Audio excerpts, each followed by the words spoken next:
欢迎来到会生活种菜。今天想跟大家介绍一个关于番茄修剪的小技巧。今天呢，我们提到的又是慢生型的番茄。这一类型的番茄呢，它的一生当中会长出很多的侧芽，有的侧芽呢很粗壮，甚至会长成侧枝。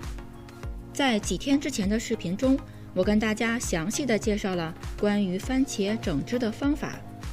番茄的整枝没有固定的公式，您可以根据您所种的番茄品种，还有您所在地的天气状况而决定留一根主干，把所有侧枝都剪掉，或者留很多主干都没有错。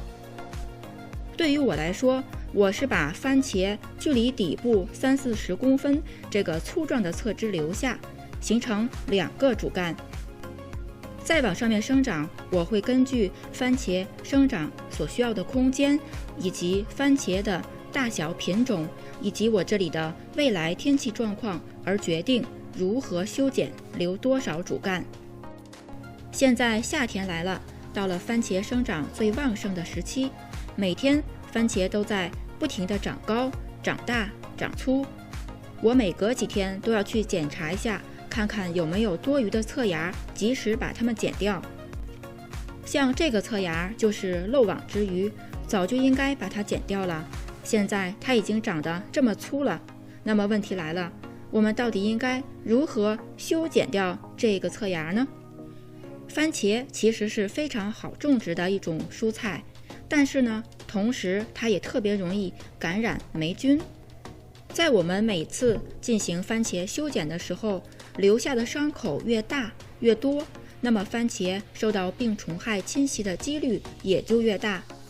所以对于这样的侧芽马上就要长成粗壮的侧枝了，那么是否我们应该从根部把它剪掉呢？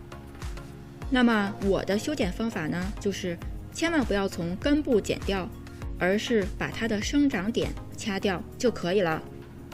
这样掐掉它细细的生长点，就可以尽量减少伤口被感染的面积，同时还可以留下一些叶片进行光合作用。我们再来举一个例子，这个粗壮的侧芽，我想把它剪掉，但是不要从根部剪。确认一下，它旁边的主干上已经有生长点了，那么我们只需要把这个侧芽的顶端掐掉就可以了。你学会了吗？关注我，分享更多种菜小技巧。